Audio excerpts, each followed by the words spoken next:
Hey everybody, how's it going this week? And now a word from our sponsor. Wait, we just started. Why would we do a word from our sponsors when we just started? Oh man. Oh, we're gonna talk about that again. So last time we talked about the Converse issue. Now, interestingly, last time that we did a video on it, um, it was at that point where it was like, well, it happened at a bowling league. They were doing a promotion thing. What happened after that is it moved on to sort of a full-on sponsorship. But speaking of sponsors, I guess now is a good time to bring up that I do have a Patreon account, and that we do have somebody in our channel who is donating to that. So I'll bring that up real quick. And I got to get used to doing this, so forgive me. So Rooview is brought to you by Patreon subscribers. I won't bring attention to this each time, by the way. Like, I'll just run it at the beginning and then sort of let it go. Interestingly enough, this idea I had when I started my Patreon page for having the scroll bar. And there will be a link in the description below to go to that Patreon page. Basically, if you donate any amount of money, $1, $5, whatever, you'll be on the scroll bottom thing. I did come up with this idea, but apparently the Roos are sort of like a mob mind, because I went back to Pakare's channel just like a few days ago, and apparently she started doing it too, and it was one of my critiques of her videos. It's like the Patreon thing kind of goes on too long. It's like if you just kind of make it a scrolly thing at the bottom, it should work. I know I've said that before somewhere. I think I said it on my Patreon video, but apparently like other people have adapted it, and it has this weird glitchy thing though. That you just saw. I do it live. You saw the glitch. Unfortunately, I'm using a marquee on a site, and then sort of like using it through OBS. Behind the scenes. And unfortunately, it glitches after the first time too. So I had to like refresh it, and then it runs the first time through, and then like it cuts off for some reason. I'll have to look into that. If anyone knows how to fix that, let me know in the description below. But I'll let it run past one time. So just forgive the mess and forgive the things. But now back to our sponsors. No, not my sponsors, but Brazil Fur Fest sponsors. So it was announced about a week ago now that they are going to be that the other shoe has dropped on this thing. So you'll notice a few things about this this Brazil thing. Is that the theme is based on Zootopia. I mean, that sort of jumps out there. It's a Furtropolis. It's not it's a Furtropolis. It's a metro place that's based on furry. The second thing you'll probably notice is that guy up there who's asserting his dominance in that nice little yellow sort of thing, or like it's just not having a good time of it. But no, it's sort of a take on the Brazil. The statue of Jesus, standing on the hill with his arms outstretched, because that's a big landmark in Brazil. So it would sort of be like having the Statue of Liberty, or a furry just holding their arm up with like a torch in it. If you had a convention in New York City, sort of a thing. That's sort of where that comes from. But the other thing you'll notice is there's a little circle with a star on the far side, on the other side. And that means that we're going to talk about shoes. Shoes. Oh my God. Shoes. So yes, Converse had announced. Now, interestingly, I got to say, the PR team did a dirty here. It did an interesting tactic. I don't know if it was planned tactic or if it was just like something that just so happened to happen. But they basically did the whole like, Converse has, released this advertisement that they had taken pictures for at our bowling meet prior, and so basically, they're going to be like, so we're going to have this advertisement, and here it is, and then like they let the fire burn on that whole like controversy around allowing sponsorships and furry spaces, and then they let, after that burned out a bit. Then they let the other shoe drop and talked and went, oh, by the way, they're sponsoring our main furry event in Brazil, Brazil Fur Fest. And obviously the fires burned again, but it just kind of felt like it's like the fires burned, they kind of tapered down, and then like there wasn't as much kindling the second time around, so it was kind of like, it was sort of an interesting tactic in which, and I don't know if it was planned tactic or if it just so happened to be, where that's a PR kind of a thing, where it's like there wasn't as much kindling to burn the second time around, so, people were like, well, we told you they would sell, quote unquote, sell out or other things like that. But it is what it is. As far as like sponsorships and things like that, obviously I have a personal feelings about it. I'm sort of corporate neutral. A corporation can do good things, it can do bad things. It is very much about the people that it employs. It's very much, I'm taking a line from Deus Ex, the video game Deus Ex, and from Sam Carter from Unatco. Like, the amount of, it's who is employed, right? Like, so it's who is in the group. Like, if there's a group that has a certain amount of power and decision making and things like that, and there are good people at the helm, it'll do good things. If there are bad people at the helm, it'll do bad things. That's not a real new philosophy. It's in religion, like a good tree produces, a good old tree over here produces good fruit, a bad tree will produce bad fruit, etc., etc. It's not a new philosophy, as anyone would ever say. Obviously, I discussed that last time, that Converse has some histories that are obviously problematic. So instead of talking about that this time, it's like, so furries have acquired a sponsorship. Now what? So the idea of a sponsorship is a lot of people who are obviously sort of for it, but sort of reluctantly for it, sort of what is it, liberal-ish, but not like socialist or anti-corporation. Are like, well, it's Brazil. Brazil is different than America. Now, let me just say this: sponsorship is a sponsorship is a sponsorship is a sponsorship is a sponsorship. If you're in America and you're sponsored, it means the same thing if you're in Brazil and you get sponsored, or in Europe and you get sponsored. Sponsorships are sponsorships, and it's not any more evil or good depending on what borders you are in. It really depends on the circumstances around the individual, terms around the sponsorship and other such things. Obviously, you have to be quite aware of what direction you want the sponsorship or the relationship to go in. So when you're making deals like this, one of the biggest things that a lot of people have noted is that Brazil Fur Fest, as a furry community, the Brazil communities are isolated. A lot of foreign furry communities are basically isolated. They're usually providing their own things, providing their own activities. They don't have the blessings that like the Northeast United States has, or like Northeast Canada, or those areas, the Midwest, Northeast, and Canada.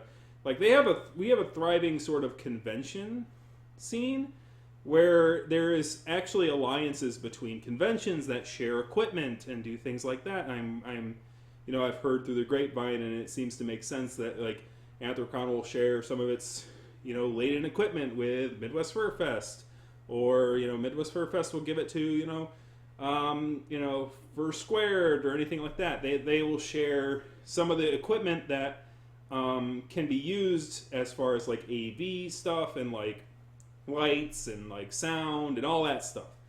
So they have stuff, and they can share that stuff, and because of that they can have conventions sort of at different times of the year. Obviously, if you have conventions at the same time, it gets a little tricky, and you can't really share equipment. And you really can't really share equipment across international borders. That gets really, really tricky, if impossible, because it's like, well, why do you have all this AV equipment, sir? We got a party! Okay.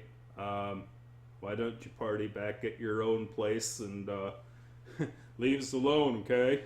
Oh, my home party. Woo! Yeah, I don't think you could bring all that equipment across the border without like people getting really questionable. So you can't really share equipment across countries in an international sense. So a lot of the northeastern United States like conventions can share equipment. Some of the ones out west can share equipment.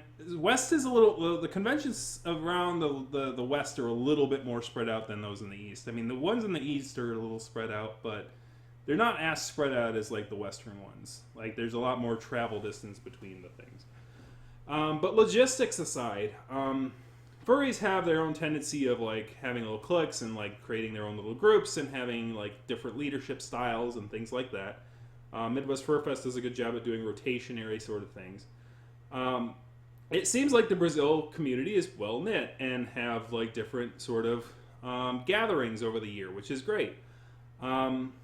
So that being said, since they're like one of the first conventions to have like this big old sponsorship thing, now let's talk about history a little bit. There have been other conventions that have had sort of sponsorship things. I don't know if money changed hands. It would seem very odd if that happened. One of the big ones that a lot of people bring up is Furry Weekend Atlanta 2010. Furry Weekend Atlanta 2010 has a sort of situation where they had Monster energy drinks being given out as product samples at the convention. Now, what other things Monster Energy provided for usage of that space, I'm not sure. I don't know if money changed hands or if it's just that they like, oh, furries like energy drinks. Yeah, come on in. Just like give it out if you want to. No strings attached. I don't know how furries handled it. It would be kind of weird. Like, you know, back then maybe there was some space to play around with. But it seems kind of weird if we'd have space just to hand out like that, because like other people are paying for this space, right? The dealers are paying for this space. You would think that, you know, some money would change hands even if they're giving out free product. But in that sense, I don't have evidence of one way or the other. There's probably other people who know about it. And I don't know how to contact those people because I suck at my job. Nah, I'm good. Anyways, but one of the big things that came out of that is the sort of the booming of the Sodaroo, and particularly this one, who is the Monsteroo who did the energy drink. I mentioned him before on the whole Sodaroo video, but he was the concept of this character was birthed in for Furry Weekend Atlanta 2011 as sort of a homage to the whole sort of sponsorship thing that happened, the sponsorship sample situation that happened at Furry Weekend Atlanta 2010.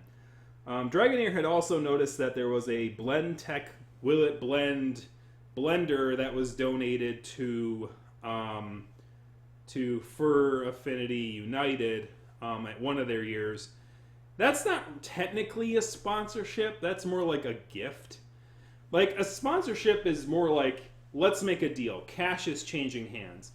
A gift is more like, here's a product for you to give away, or for you to, you know, give out at your thing, right? Like, that's more a gift. It's like, there's no, like, here's the thing. I mean, some people it might kind of be like a sponsorship because he's like, ooh, here's this Blend Tech blender. And it's Blend Tech. And, like, people are like, oh, will it blend? Oh, yeah, I'll buy that.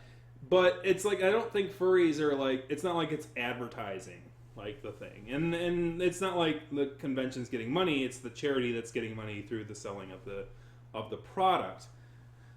Sponsorship is a little more specific. Sponsorship is, I mean, the best way to talk about it is NASCAR. When you think sponsorship, you like think sports. And you think of the sports scene and you think of things like that. Particularly NASCAR. If any of you non-Americans and people in Brazil, basically race cars. The race cars go around the track and like they have these corporate logos on them. And the big thing that they use those sponsorship for, the sponsor dollars go to, is the buying of the cars. That's the big thing that it goes to, because those cars are expensive. They're machines that are finely tuned to race at high speeds. They're not your passenger. They're not your family station wagon or anything like that. So basically, you are basically using the money that the things are donating to you, the companies that you're putting logos on, to sort of put your brand out there. Now, interestingly, the NASCAR is a good metaphor because when you're a kid or when you're somebody young, or even if you're like a moderate NASCAR fan, when you see those cars on the tracks, you don't really think of the drivers as individual people. You kind of see them through their brands. Like, oh, there's the Goodyear car. Who is that guy again? Oh yeah, Dale Earnhardt. Who is that guy? Oh, there's the DuPont one. That's Jeff Gordon. There's the McDonald one. That's Bill. Oh, back in '93, that was like Bill. Who's the last name? Bill Earn? No, it's not Earnhardt. That's Dale Earnhardt. Like, I can't remember his last name for the life of me. And somebody in the comment section below is going to go, I know who you're talking about. I just can't remember his last name. And that's the problem. That can be a problem, right? It's like, oh, it's the McDonald's car. And there's the Pepsi car. I think Jeff Gordon did drive a Pepsi car at one point, if I recall. Like, my brother was big into NASCAR. That's why I know all this. And so, like, this is where the whole identity being lost thing can come from. Like, Jeff Gordon, like, there are certain identities in NASCAR that couldn't be contained, like Jeff Gordon or Dale Earnhardt, or those kind of, like, legends who are like, oh, these are big names. You can't really, like, you know when you see that car, even though you see the sponsor logo, you know who's driving it. Whereas a majority of the drivers, it's like, oh yeah, Home Depot was Tony Stewart, I believe. I believe that was one of them I still know. I don't know the others at all. I'm putting myself on the spot, and I don't remember them. I know Tony Stewart, I know Jeff Gordon, I knew Dale Earnhardt, and I knew Bill, but I don't know. I can't remember any of them, the other ones, because those are the big names. And I think a lot of people fear that in the fandom, as it's becoming larger, for one, and as you know, sponsorships come in too, it's like they might lose sight of like the sort of interpersonal sort of style it is. It'd be more sort of by the numbers like NASCAR became, and sort of the by the numbers NASCAR, you know, thing has sort of made it decline in popularity.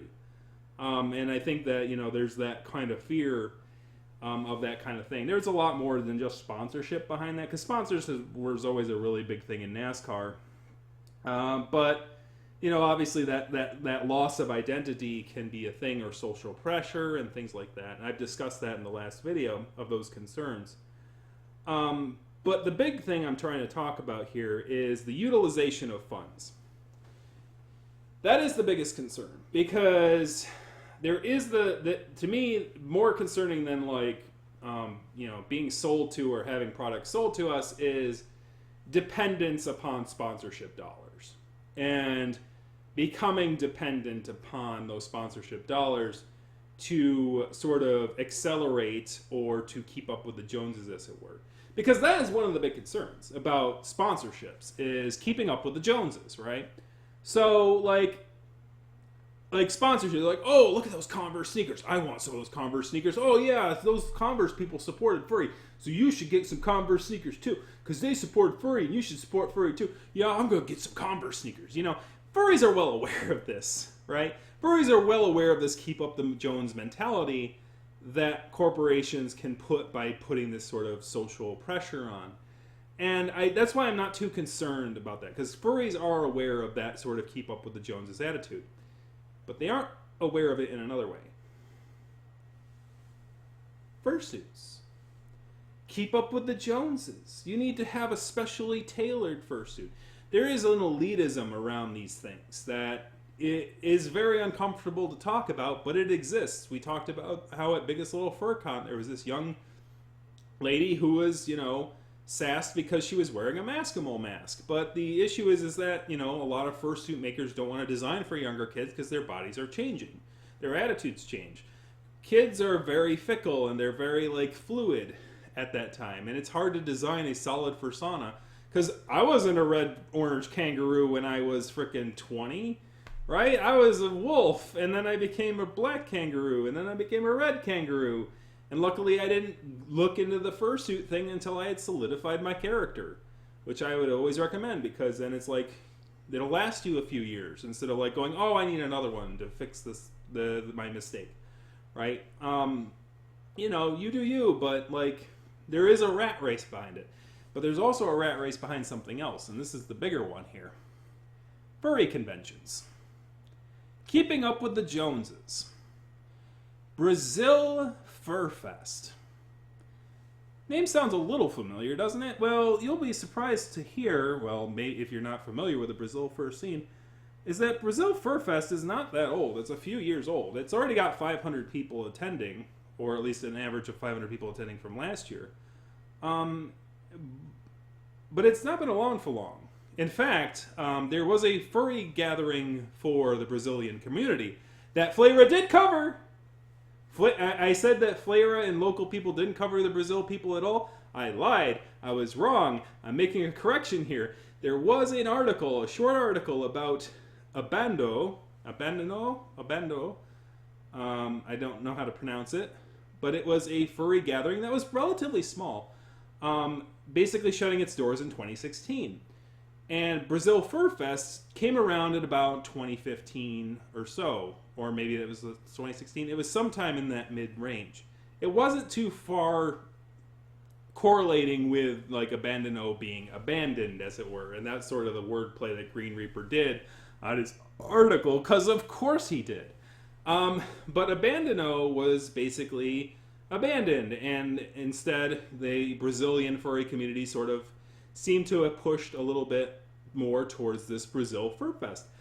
Now, they created this Brazil Fur Fest a few years before, you know, Midwest Fur Fest became the largest furry convention in the world. Now, you name something Fur Fest, and you're kind of thinking of like a target sort of demographic here.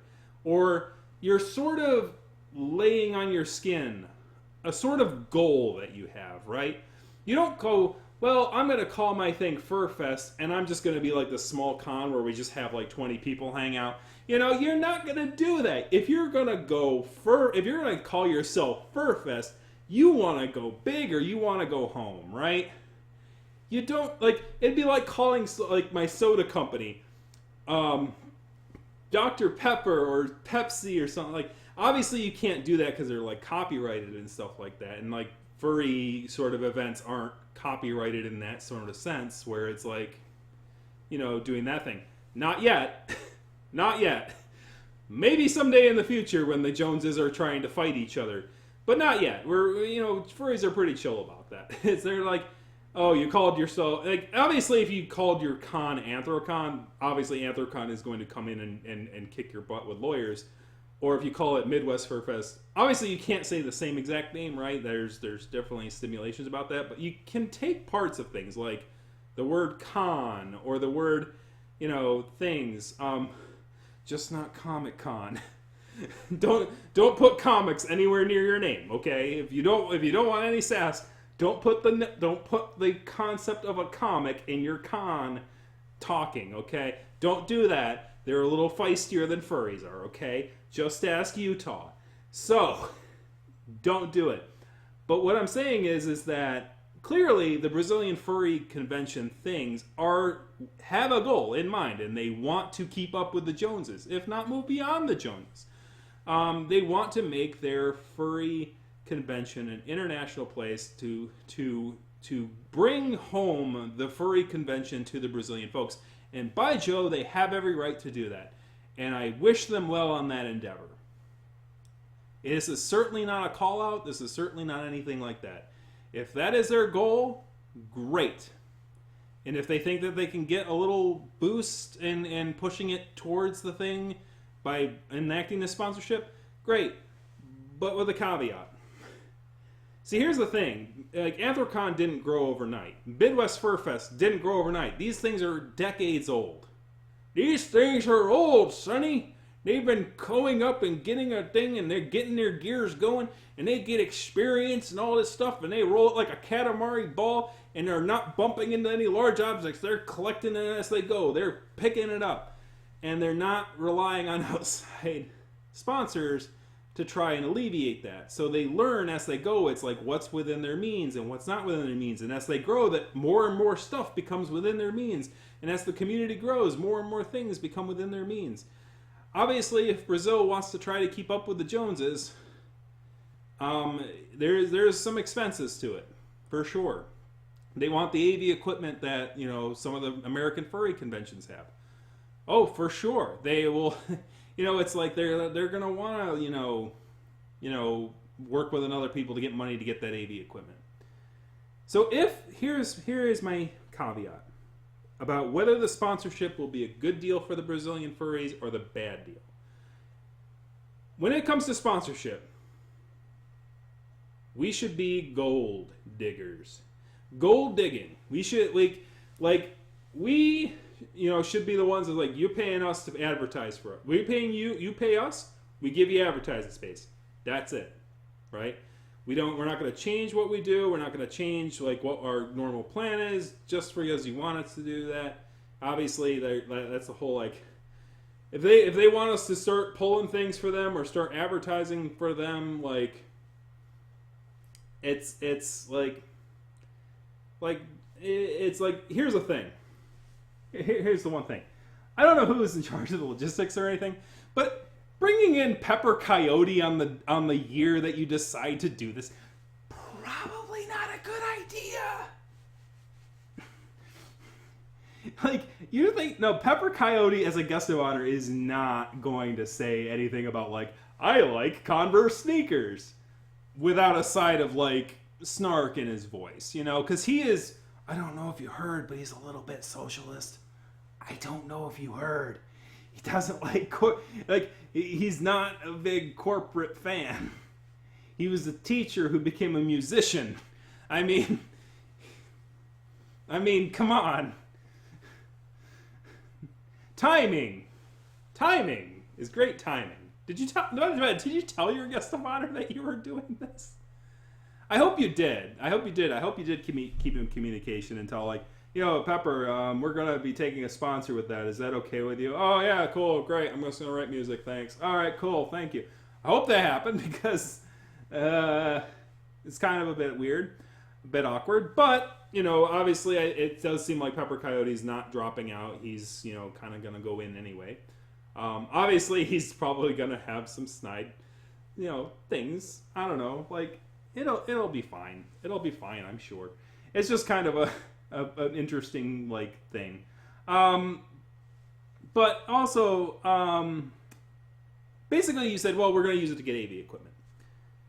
To me, it's basically if you're using it to acquire AV equipment physically that you can reuse every year, great, awesome, good work, because that is what you use sponsorship dollars for.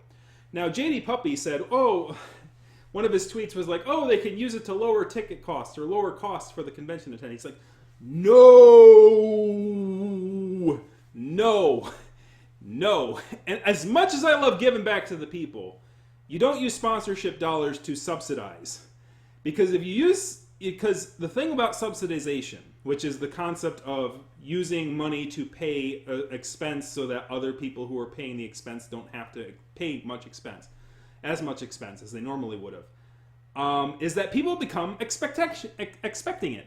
People start expecting it. It becomes a thing that they just kind of expect to have there. So if you lose your sponsorship and you're subsidizing the convention, that means that people are going to expect those lower ticket prices. And all of a sudden, if between the year that you lose your sponsorship, all of a sudden the ticket prices go blunk, whoa, why is it all of a sudden $70 to go there instead of how much it was this year?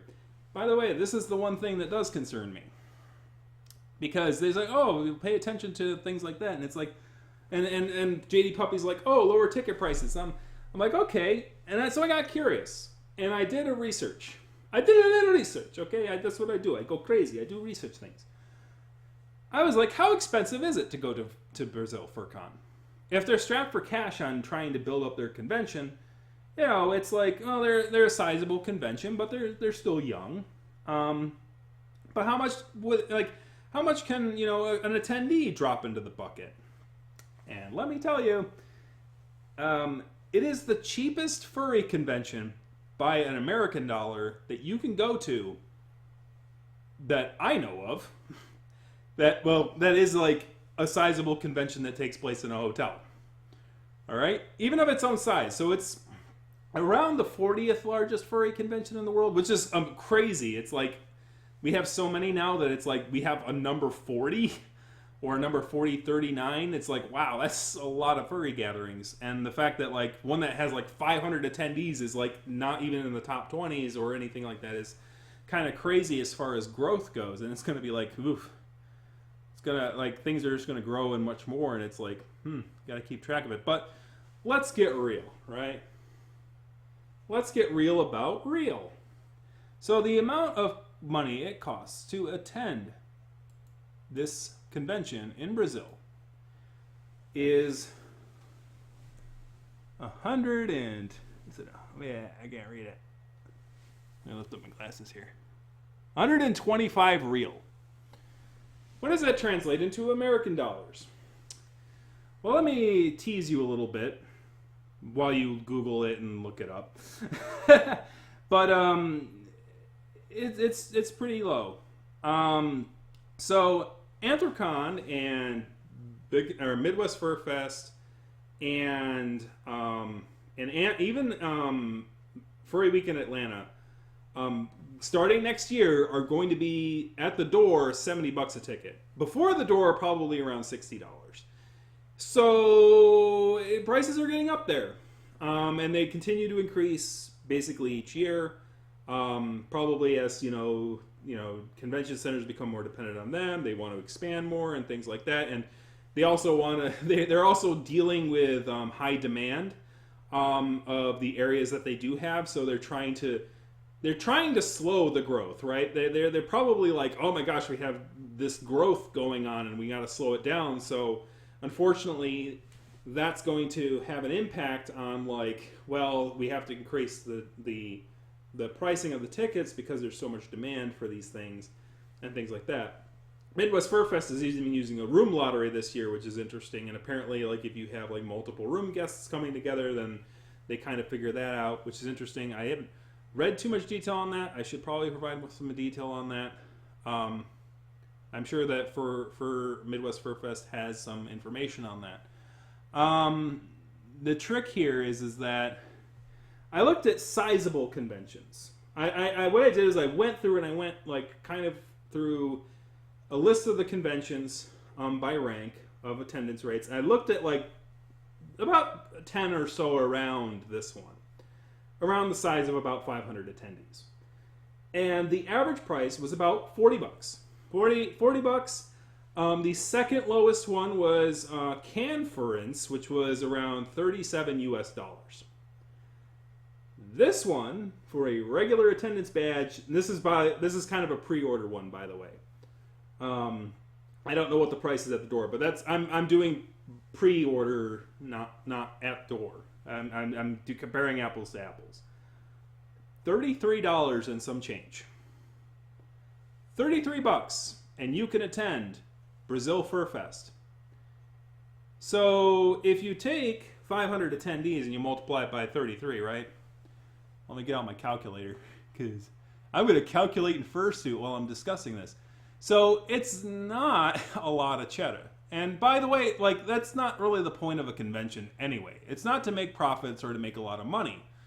But the issue is that when you're saying you need an outside help to come in, and you're being very generous with the amount of money that you're taking in for your convention, there might be a reason that you have to call out outside help to sort of subsidize, right? So if I take $33, I'll round it up to 34 to be generous. So we're going to take $34 and we're going to multiply that by 500 attendees, right? It'll probably be 600 or so this year. But that's not even breaching $20,000, guys. That's around $17,000. Maybe $18,000. If there's more people, it'll be probably closer to $20,000. But anyone who's run a convention knows that's not a lot of cheddar.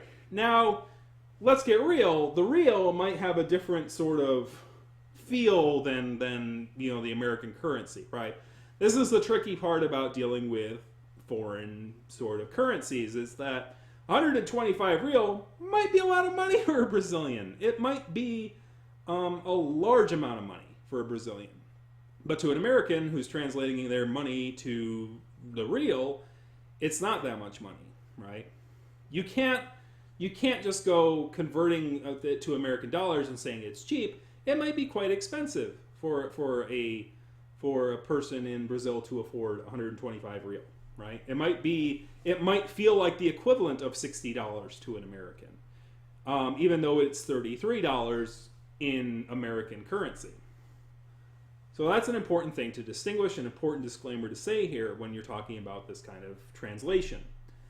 That being said, if Brazil wants to be an international convention, if it wants to be a convention that furries from around the world will gather to, if it wants to be a Midwest Fur Fest, it needs a bigger sponsorship offer than the 600 real one. Because the 600 real one isn't that much money either. It's like $150-ish for their large package, right? And so, like, they need to maybe, like, because if American furries want to help out the Brazilian furries, which I know they do, I think that they do wish to offer, like, that, that they would like to make it so that Brazil furs can be independent of corporate sponsorships. I think that they would like an opportunity to, if they want to go to that convention, to, have a larger offering that maybe some foreign investors can invest into. Right now, there really isn't a way to do that because these are pretty low. I hate being that bearer of bad news. Okay, but as they said, they're not using the sponsorship money to lower these prices any further because they're already pretty low. They're pretty affordable.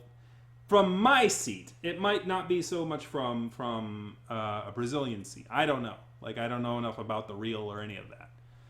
But what I do know is that offering opportunities for furries to help out other furries in other places is sort of what we do. We interestingly, like, Aqua Teen Hunger Force made this joke that it's our religion, but it sort of is. Like, you would understand that religious organizations get into, like, finding, like, groundings in other countries all the time, but so do furries in that way. They are an international sort of group. So they're like soccer fans or religions. They have international groups. They have connected networks all across the world, and they engage in the world community. So having the opportunity for the convention to, have those kind of things, particularly if the sponsorship falls through, because my concern is that, after the first year or so, Converse might not sell a lot of sneakers. It might not be as lucrative to go after the LARPers and the furries because they are such a niche audience and they are very much socially aware of advertising and are very adverse. I don't know if LARPers are so much, but furries are pretty adverse to being advertised at for products that don't really fit within the paradigm of furry. Other than, like, I've got a suit and a couch, but you need those things, right? I guess to record things, and I have a computer. Furries like computers. I'm guessing computers are too into, going for gamers as far as advertising goes, but, computers, you might have something here. What I'm saying is that, like, using the funding responsibly is very important if furries are going to gather relations in sponsors. Use it on what's called capital and not operation and maintenance. Now, $17,000, if that is what you're getting every year, is going to probably all go to operation and maintenance expenses. Like, it's probably going to go to, like, renting the hotel space, renting the space that you used for your convention, all this other stuff. There's the yearly expenses, the expenses that are going to come year after year after year without fail.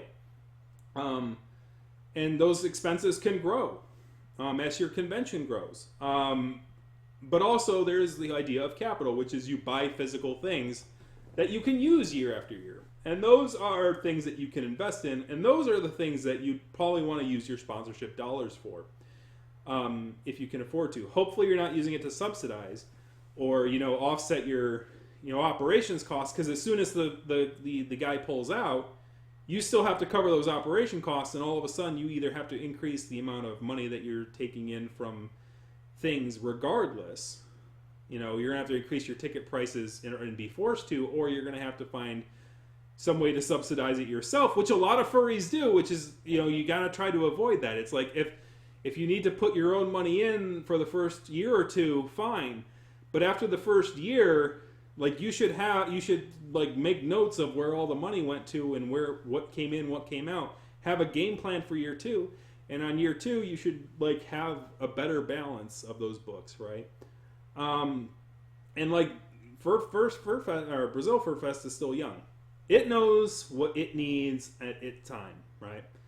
But a lot of furry conventions have ended on financial issues, probably more so than those that did because of naughty things that happened, right?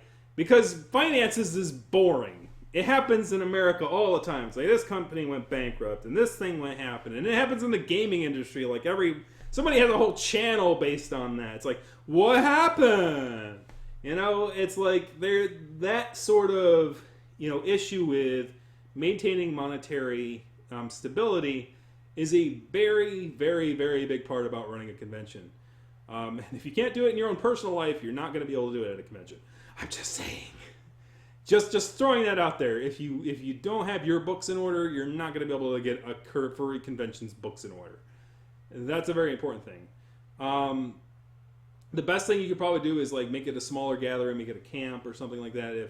If you don't want this whole big overhead and finance money going back and forth. That being said, I have faith that the Brazilian furry conventions know what they're doing and are using the money in the best way possible, which is to get AV equipment.